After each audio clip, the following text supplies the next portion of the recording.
presentation on our behalf, Mr. Chairman. Thank you. Yes, but before that, may I acknowledge the presence of Honorable Matibag. Can you please introduce yourself and start with the presentation? Yes, Your Honors. I'm Robin Descanso, the Chief Operating Officer of BINUBUSISI. Please proceed. Yes, thank you for the presentation, please. Presentation, please. Yes. Next slide po. Go straight to it. Okay, shown in the monitor, sir, is the map of Visayas, particularly showing the interconnection. So as you can see on the left side, nasa dulo po si Panay sa interconnection. So in terms of kung meron mga available surplus system, nasa dulo si Panay. So kakainin po ng ibang grid finance ang surplus bago makarating kay Panay. So pangalawa po is kailangan malakas yung interconnection, no? Na interconnecting Panay from the rest of Visayas. So it's also very important to note na with that condition po, kailangan may enough local generation from Panay to support the requirement ng Panay. Next slide, please. Next slide, please.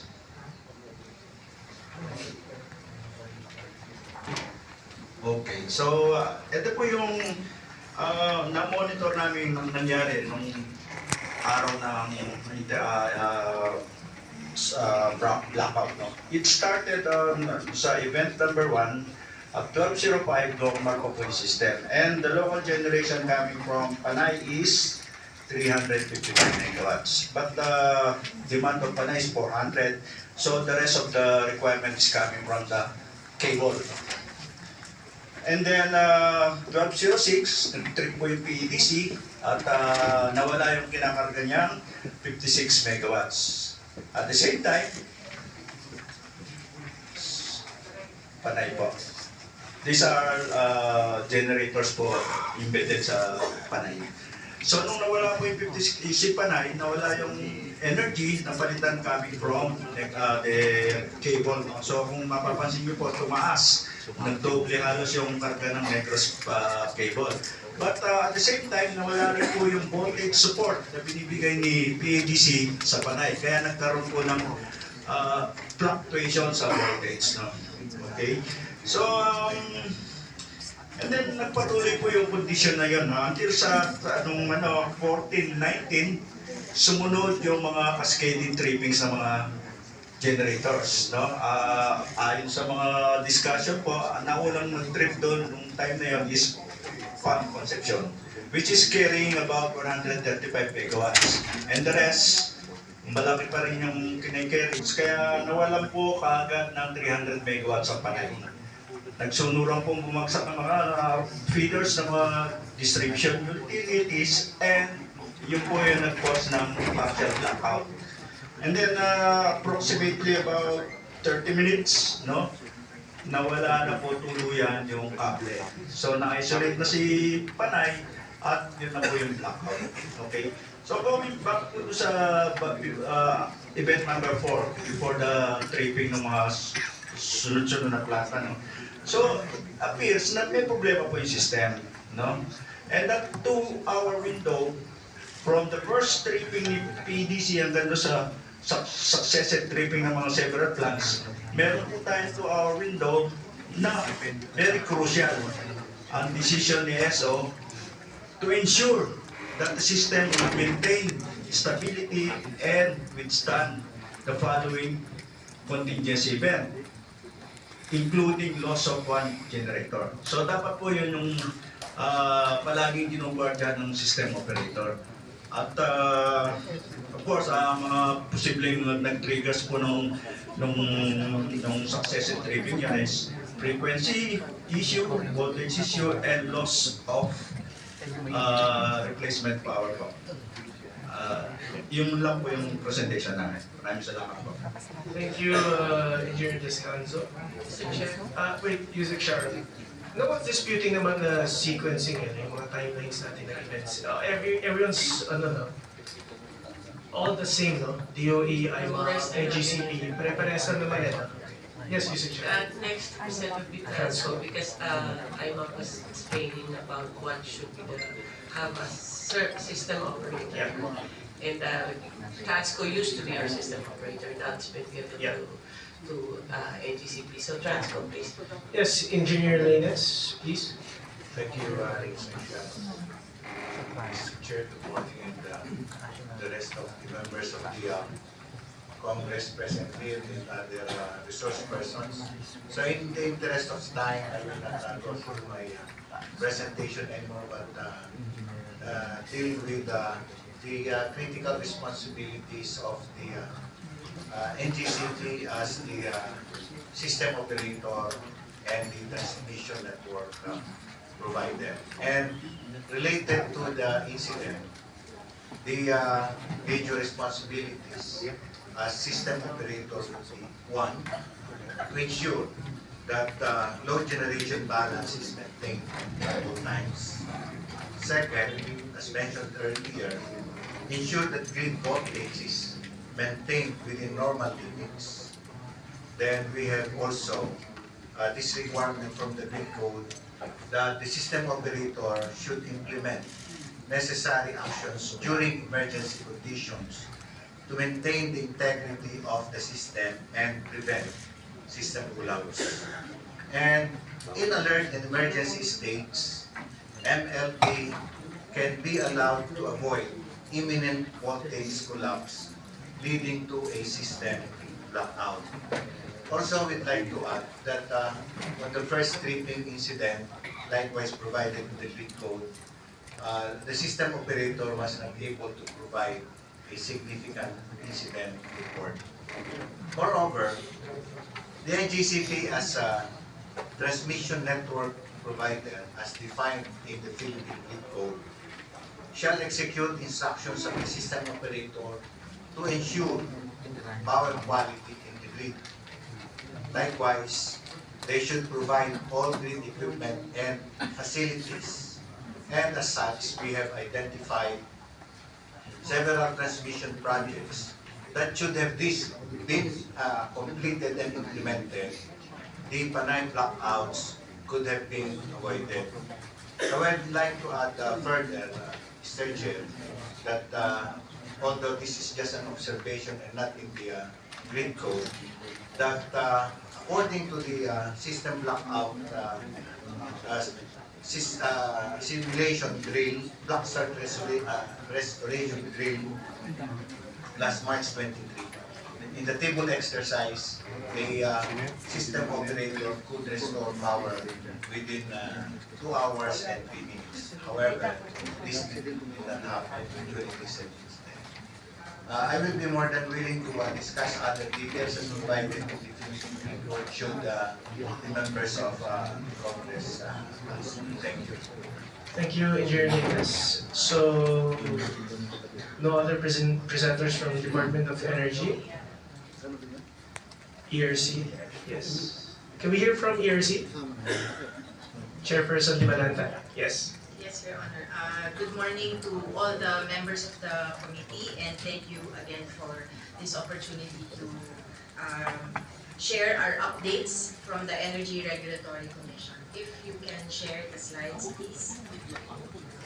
So as you all know, we are conducting an investigation on this incident, similar to the exercise that we did after the April incident. Your Honor, we constituted the Interim Grid Management Committee so that there will be a technical team. So this is not a group of people that you can contest their technical capability. So they were the ones who studied the April incident. They're continuing their service to us with studying this incident. So what I will share with you, next slide please. Please go to slide 3. As we all know, the sequence of events is no longer, I think it's no longer disputed. But what we add here maybe are the reasons for the outages as reported to us, first by the GENCOs, because they are required under the rules under the ERC rules to report within certain time frame. first by SMS within 3 hours, and then within 48 hours by email or written communication. So based on our records, they were able to provide the reports within a few minutes of each of the outages. And you will see here that they have indicated we put value to these reports because these are almost instantaneous reports. These are fresh, not clouded yet by any defensive moves or similar action, so to speak. But we put premium to that. So if we skip to slide 6, there are also reports that we get from NGCP, which are called the confidential daily operating reports or outage reports. There's a significant incident report that we also get. Then based on NGCP's version, these are the timestamps of the reports that we got from NGCP. In the next slide, you will see the reporting. If we go to slide 8, next slide, these are the rules that govern the GenCos and what they should report. In this slide, let's stay here. This is the reporting obligation of NGCP.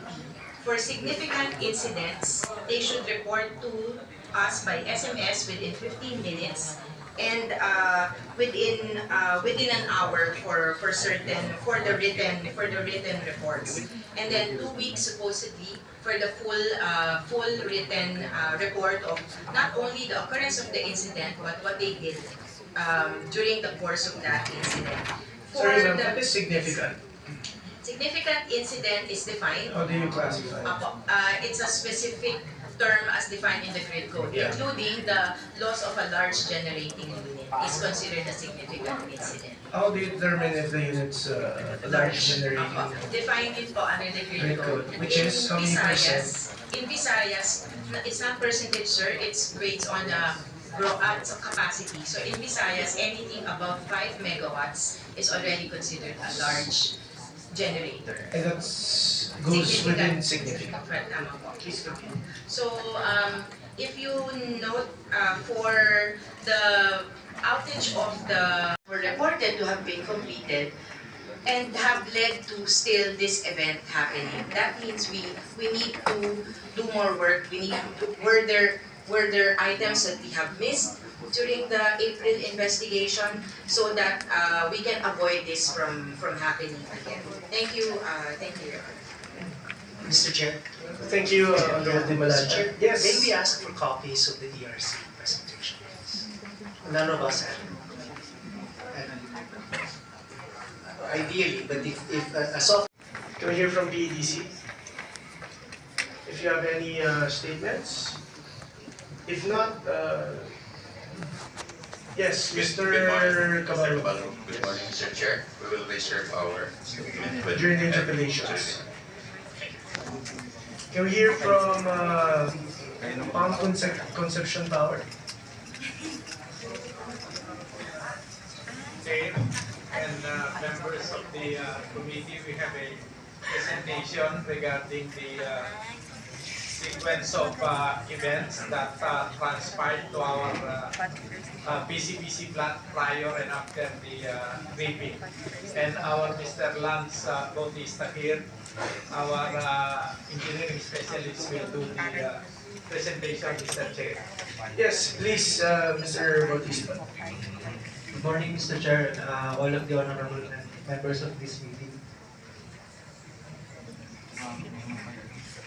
So for the interest of time, maybe I'll just focus on the most vital parts of our presentation. Anyway, we will be providing, I think we've already provided in case other information are needed. So maybe we can skip to slide number or page 3. The next one, please.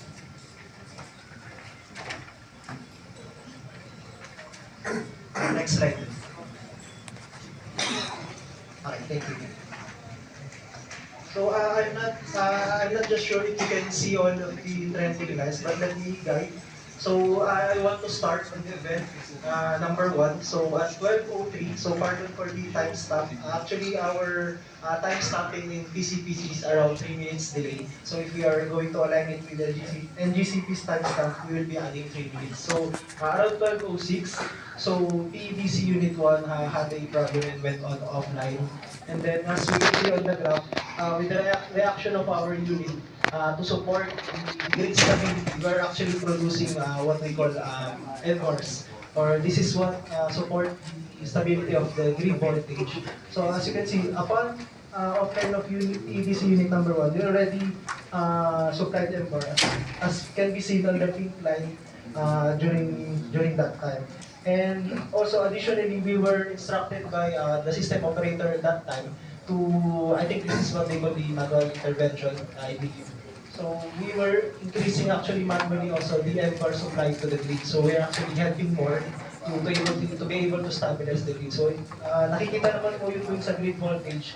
So although meron kaming nakitang slight drop in the grid voltage, it was somehow stable or hindi siya ganun ka-fluctuation, mainly because of the production of our plant's power. So yung naka-focus po doon sa rectangular area, this is actually the 2-hour time frame during the event. So we were, as you can see, we are steadily increasing yung MVAR support namin. We are continuously supporting the grid to maintain yung grid voltage within the Panay. Unfortunately, around 1490 or before 1490, we are actually in the instability levels na nung medyo sagad na po yung planta namin during that time because we are at full load, 135. And we're also supporting na rin yung grid with the MVAR. So, next slide.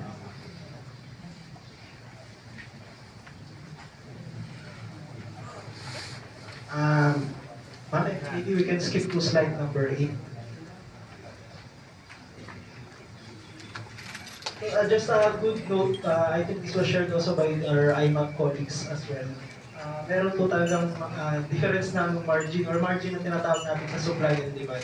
Although maybe NGCP team can explain further if this is on the normal range, but yun din yung medyo na naging observations namin sa site namin. So if you can skip on slide number 8.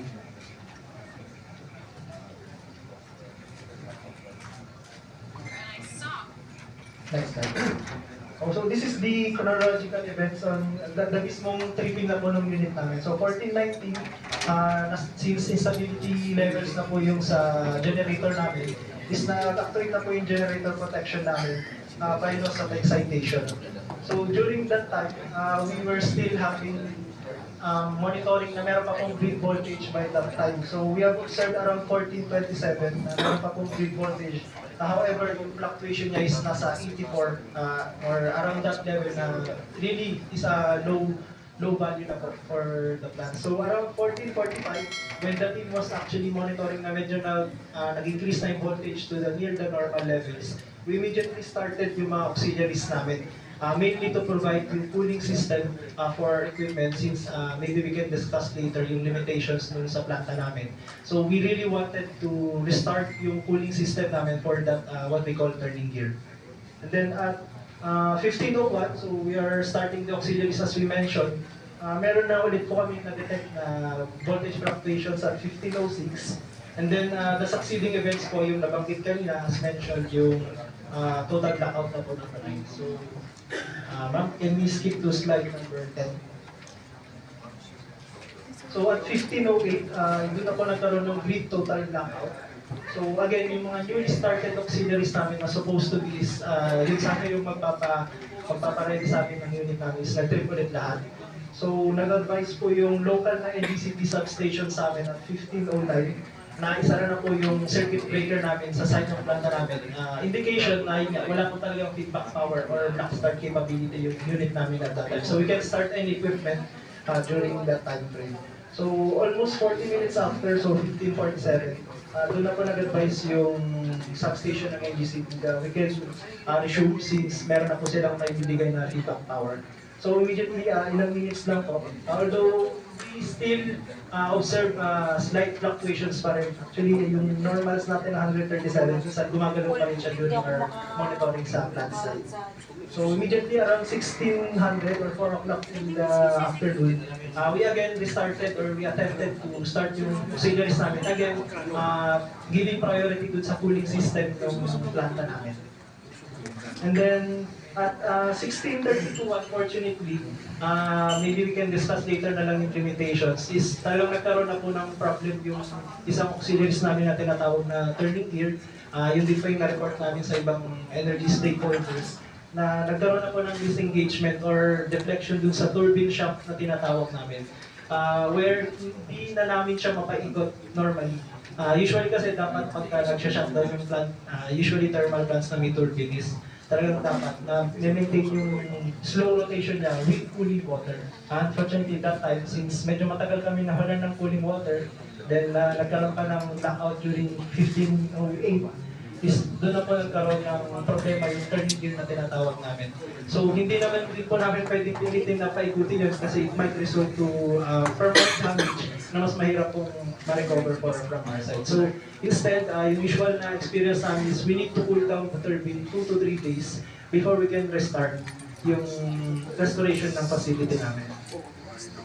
So, actually at 7:50, meron din kami na monitor the grid voltage fluctuations. So again, yung auxiliaries namin is nag-trip ulit. So back to zero ulit kami during that time. So next slide. So for the restoration timeline, the following date, January 3, so meron naman ng feedback power during that time as mentioned na rin ng ibang stakeholders natin. So we continued yung preparations natin sa plant. So from January to January 4, we conducted yung mga conditioning ng aming mga parameters like water, oil, na usually nadi-disturb siya pagka medyo matagal yung offline ng unit namin. So by January 4, around 5:09, we started firing our boiler for pressurization. And then the following day, as mentioned po kanina, 1:21 early morning, is nakapag-start na kami ng turbine namin, and followed by synchronizing in the field at 1:33 in the morning. And then, cold pump, yes ma'am, cold pump, ECTC. And then eventually, may minimum load na po kami ng 50 megawatts at 5:18 in the morning. And then we were able to reach a full load at 12:49 in the afternoon. So, yun lang. Thank you.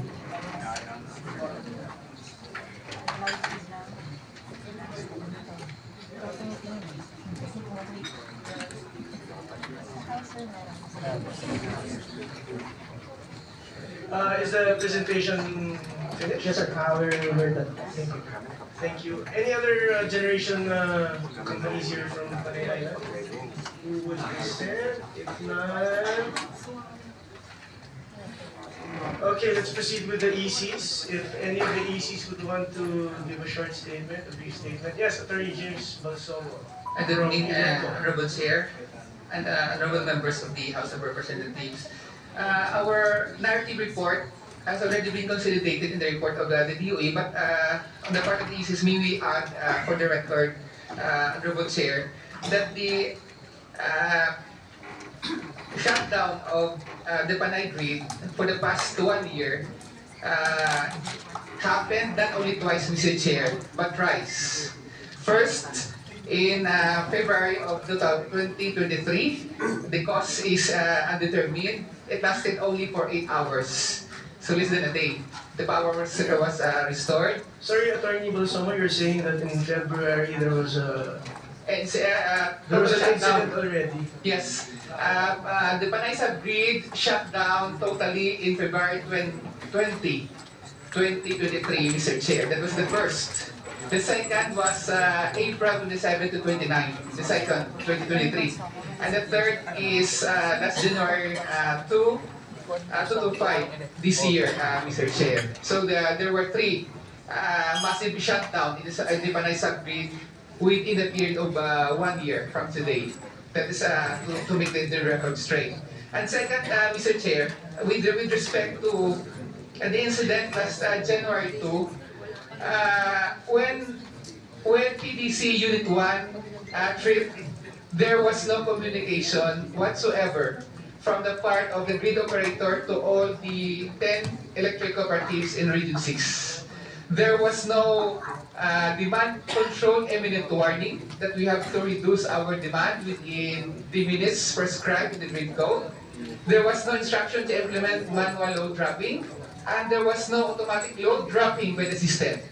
And to clarify things, the grid operator, the EGCP, is providing for the under-frequency relay settings in our substations, so that in case of imbalances in the supply and demand in the system, automatically the predetermined substation in our